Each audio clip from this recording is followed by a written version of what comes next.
Man, what's going on, everybody? It's your boy B. And it's your boy Official Go Getter. Hey, man, this is the Blueprint Table Podcast. We are out here in the wilderness of Seattle, Washington, y'all. I'm trying to tell you. You get what I'm saying? Rain, sleet, snow, it doesn't matter. We're going to get this content out. We're going to talk about this economic and this business news, man. That's what we're going to do. Official Go Getter, man. How you doing today, man? I'm doing good, man. Consistency, man. You know, we out here. We could have made the excuse of saying we can do it another week, we can do it another day, but we working with what we got, and that's all we trying to preach out here, man. You guys work with what you got and stay consistent. Stay consistent. Let your yes be your yes. Let your no's be your no's. You get what I'm saying? And you will be judged upon these. I believe that's what it says. Even I'm paraphrasing. You know, for all my Bible scholars who watched our podcast last week. You know, shout out to Holy Mood. Shout out to our guy Jesse, man. Shout out to Jesse, man. Man, we got a couple of business topics here. You know, for people who don't know, we are based in Seattle, Washington. This is a Seattle, Washington business podcast where we like to talk about and do a little bit of commentary on some hot button, what I'm gonna say, hot button news topics. You get what I'm saying? Yep. So I'm gonna just spitball a couple of these things, man. It's been a crazy couple of weeks in the economy, a crazy couple of weeks in the country, man. What do you think, man? I got to hear what you got to say about it. Man, like you said, man, it's been a crazy few weeks in the economy. Things are changing, right? And that's why we're here. We're talking about the change and how we're going to adapt into the change, because the world is changing right in front of our eyes. And the people who are still behind, I feel bad for you. But that's why we got the Blueprint Table Podcast. Yeah. So get it started, man. What's the first topic we got today, man? First topic we're going to talk about, man, is something that everybody is worried about, especially out here in Seattle if you are a professional, man. It's these tech layoffs. Layoffs, man. They're still happening.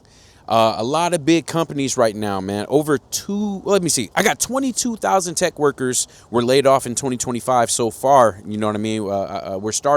We just ended out the 9th month of the year.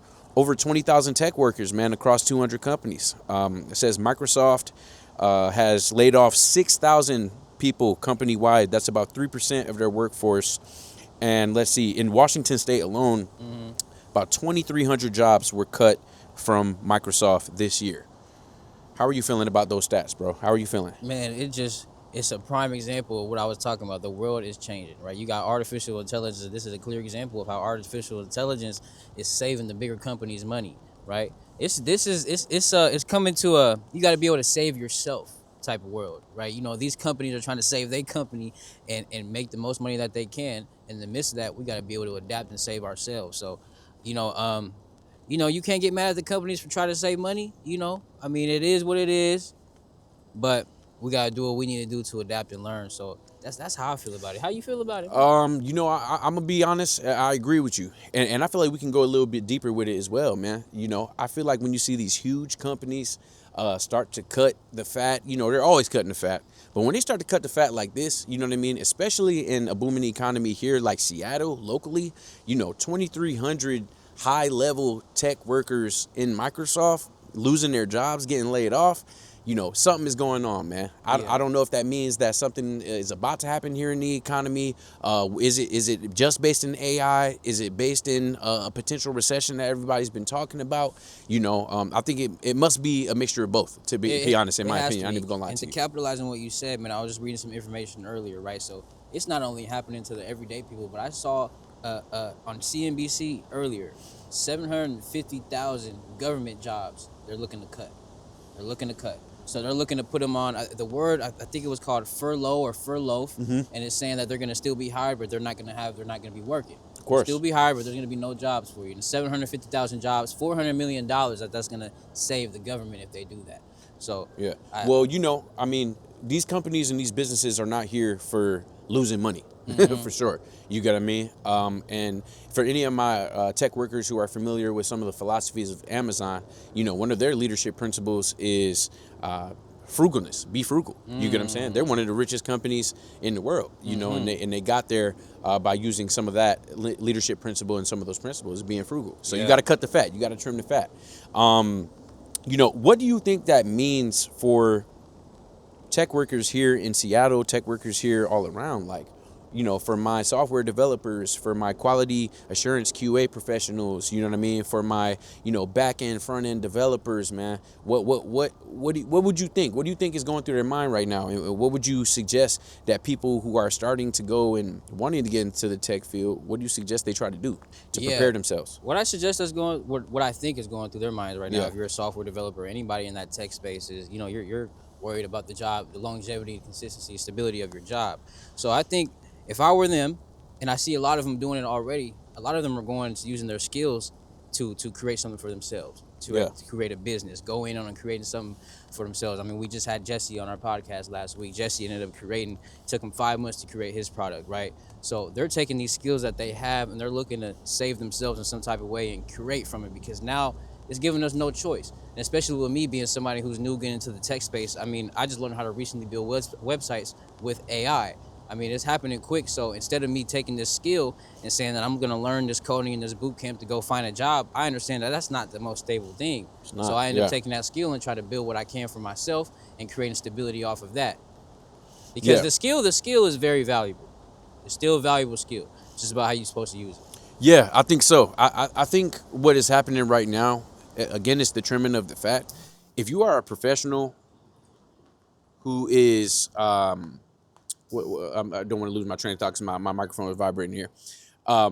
If you are a professional who is working in any capacity, you have to find a way to make yourself indispensable in the workspace. You get what I'm saying?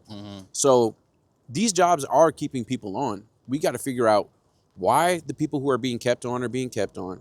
You got to figure out why the people who are being cut are being cut. And if you don't want to lose your job, you better figure out how to do something valuable in that company, because values change. The values change with the seasons. Values change with the economy. And these big companies are all going to pretty much follow suit. That's how I feel. That's how I feel. Yeah. No, so I agree. Yeah, we gonna go to the next. We gonna go to the next topic here, man. That first topic there was all the layoffs that are happening.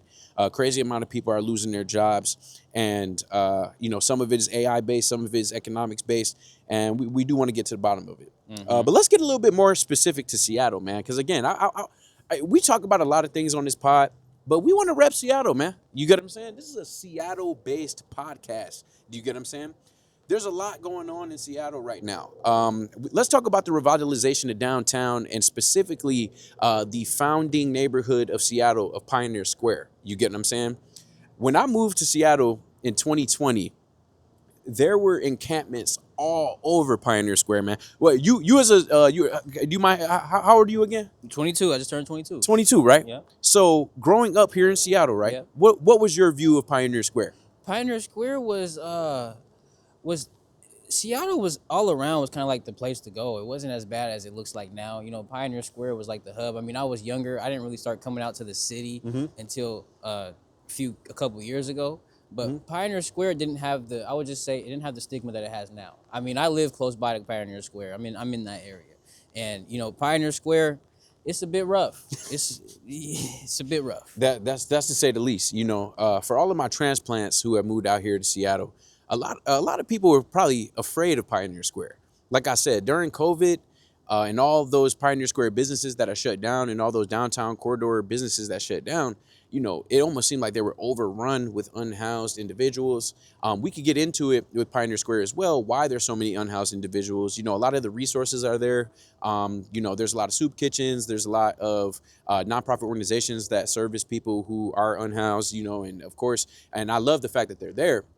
But it was tough for businesses to be able to run their business with so many homeless people just sitting on the sidewalk, sitting on their steps, breaking into their businesses. Now, when you go into Pioneer Square, it's so weird how a couple of years can change. I would say that during the day, you're seeing marginally less homeless people than there was even a couple years ago. Would you agree? I would agree. You would agree. And I think it is because of FIFA, man. The FIFA World Cup is coming here next summer to Seattle, and it does seem like Seattle is starting to clean it up. But it makes me feel good, man, because it does. I got a couple of stats here too. A lot of other downtown areas were doing pretty bad, but it seems like Pioneer Square is bouncing back. I got some stats here. It says over 24 new restaurants and bars opened up in Pioneer Square in the year of 2025, man. So how do you feel about Pioneer Square? Are you bearish on it? Are you bullish on it? Do you feel like it's going to get better because of the World Cup? And what do you feel like that means for the city of Seattle?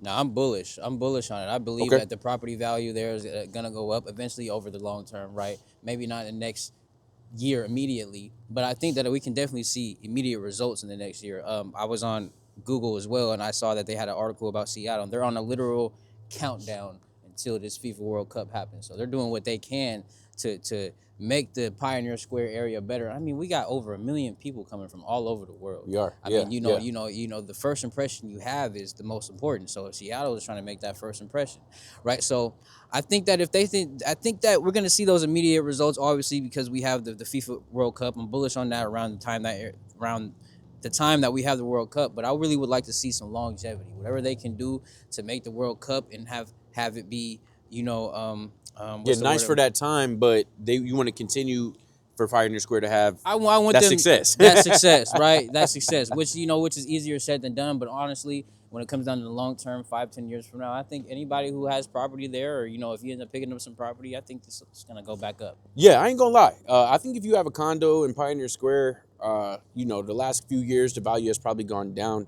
But just like any good investment, things that go down, you got to look at them because they probably have a good chance of going back up depending on what's happening. Yeah, Um, and even yeah, real estate spaces. So let me know what you think on the real estate spaces in Pioneer Square, because you're the real estate guy. yeah, for sure. So Yeah. I used to run a building in Pioneer Square actually, and I was definitely keeping abreast to what was going on in the commercial market in Seattle, especially for the last couple of years. It was when I knew that something was going to happen with Pioneer Square when the Smith Tower sold. When the Smith Tower sold, it was crazy. It was like a number that was over $100 million in this space where there were office buildings that were literally closing down. I'm talking about when I first had gotten into my first office building, we were at 40% occupancy. Do you get what I'm saying? But it opened my eyes because if somebody was willing to spend $100+ million on a office building, a historical building, but an office building in that neighborhood with all the things that were going on, I said something is happening. It wasn't too much longer that they announced that the Club Cup was going to be happening this past summer. That happened, and then they made the announcement for the FIFA. I said, boom, there it goes. There you go. Somebody There you got go. tipped off. So to be honest, I think there's still opportunities there. But it's a heavy game to get in. It's a heavy game to get in. That commercial world, you got to have a lot of cash. You got to have a lot of backing. But I want to ask a question about that specifically. That's a jarring question too. It says, is the Pioneer Square's comeback, is it community-based because Seattle cares about its original neighborhood? Or do you think it's investors cashing in on the World Cup wave?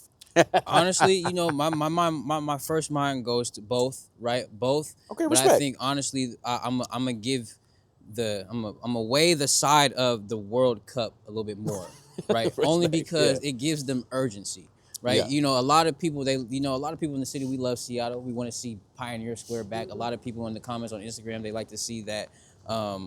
What I hear is they want the old Seattle back. Yeah. Right? A lot of people say Yeah. I want the old Seattle back. I'm younger. I don't really know what the old Seattle looks like necessarily, Mhm. but I know a lot of people who are natives want to see Seattle be better as well. So I think the urgency comes from the World Cup, but I think there's also that good amount of people who act community based who just want to see Seattle be better. And then also you got a lot of people migrating. You got a lot of, you're not from here. Of course. We got a Of producer course. that's not from here, right? We got Jesse, who's also not from here, who we had on the podcast last week. I mean, I'm the only one that I see is from here a lot of the time. I'm the anomaly a lot of the times. So I think the fact that we're getting a lot more guests, we're getting a lot more traction here.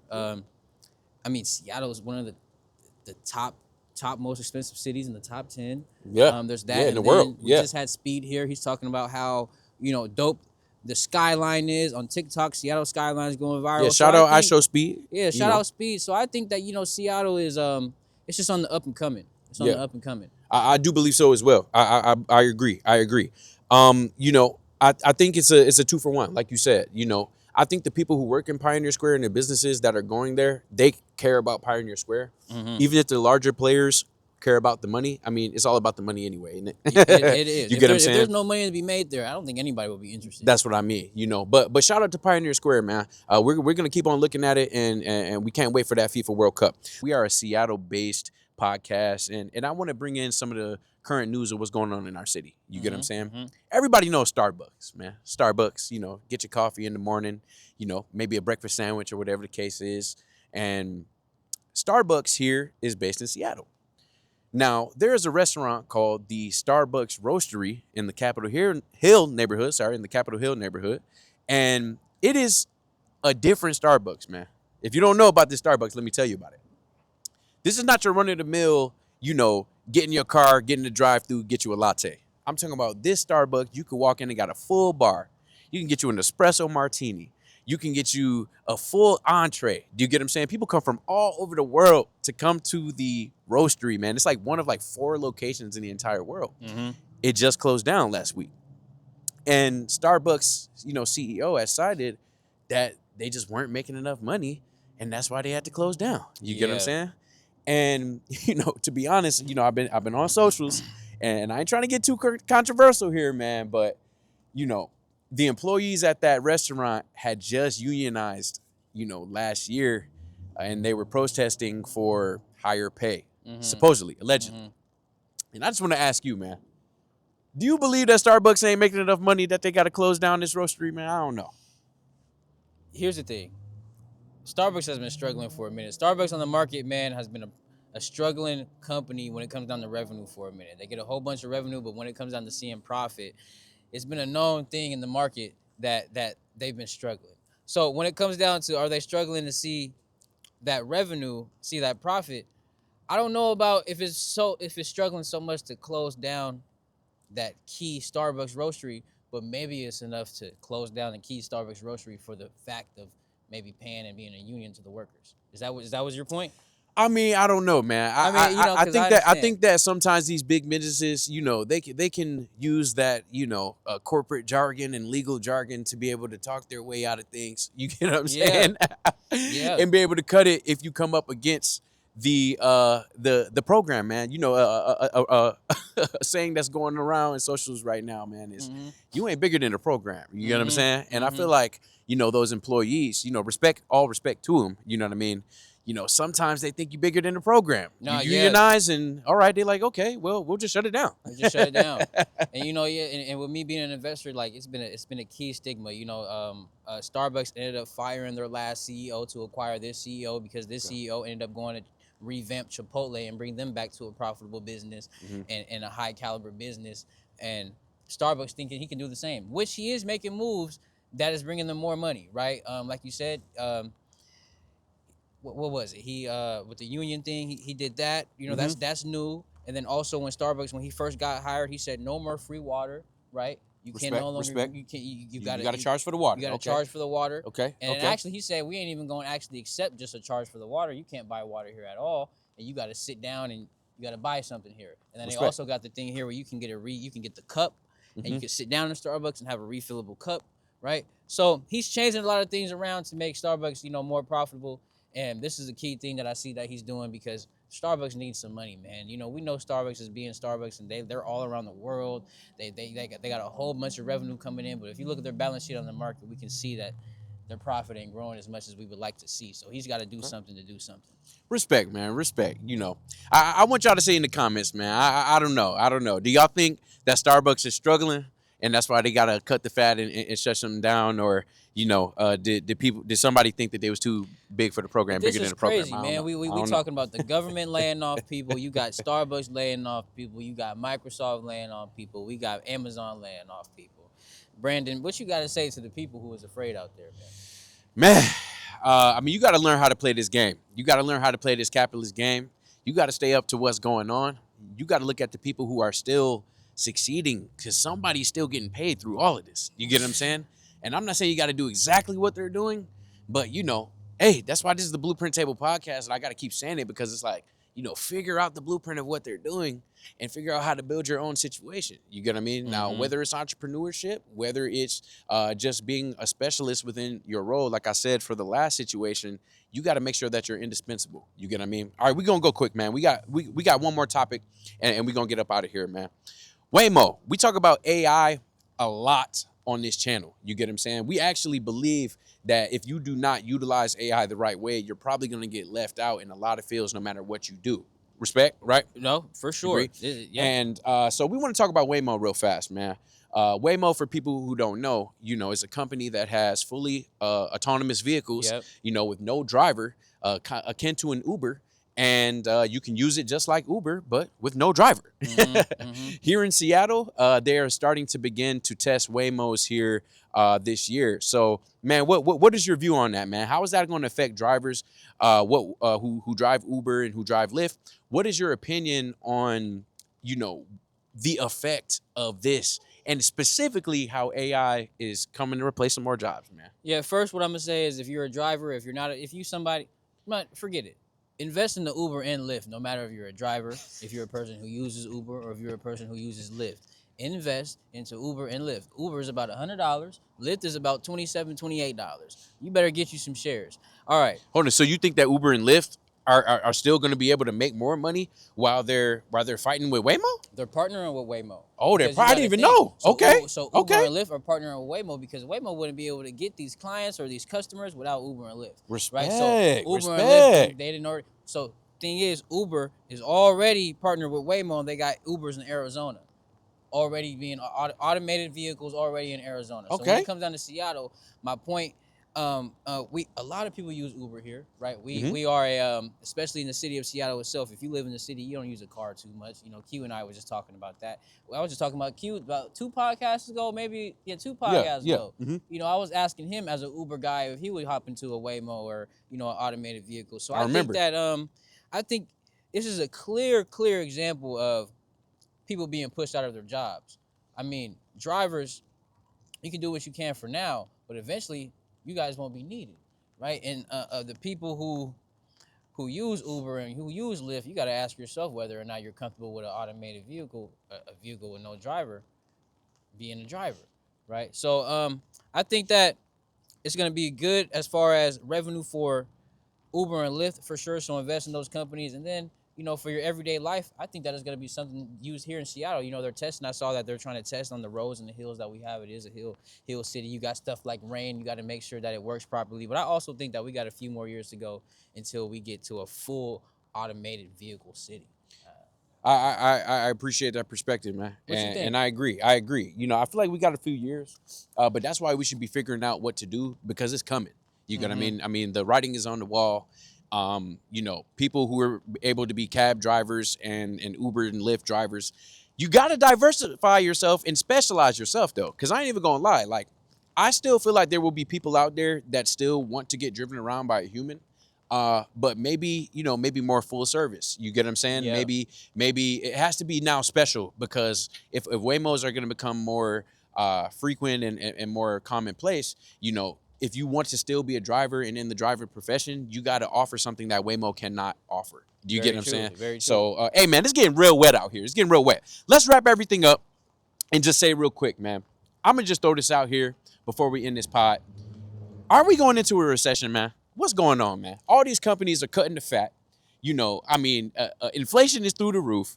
The interest rates, I think they came down a little bit. They still high, bro. They're still high. What's going on, man? They cut them because they need to cut them because of how our economy is going. They didn't want to tell you that part. They need to cut them. But no, I think back to what I said about save yourself is, we saw Starbucks laying off people. We saw Amazon laying off people. We see Microsoft laying off people. We see the government laying off people. I can tell you that there's a recession right now. The dollar is losing value. I can tell you that there's a recession right now. But you guys got to look at the economy and be able to decide for yourself. Yeah, we decide can listen for yourself. to the government, and they telling us what they telling us. If it was up to the government, they saying it's not a recession. But we need to do what we need to do to save ourselves and look for what we need to look for. I think we already in a recession. Man, respect. You know what? I want to leave that as an opening, and I want to leave that open for conversation, man. We're going to get some people on here to talk about recessions and GDP and everything like that. Probably on the next episode, y'all, because it's cold. It's rainy. We in front of the Space Needle, man. We're here in Seattle. Fall is here, and we just decided for y'all to come along on this journey with us, man. So, it's your boy B, man. It's your boy Fisher Go Getter, man. Shout out to the 206. Hey, like, comment, and subscribe to the Blueprint Table, and follow us on Instagram. Man, we soaking wet, man. Follow us on Instagram, dog.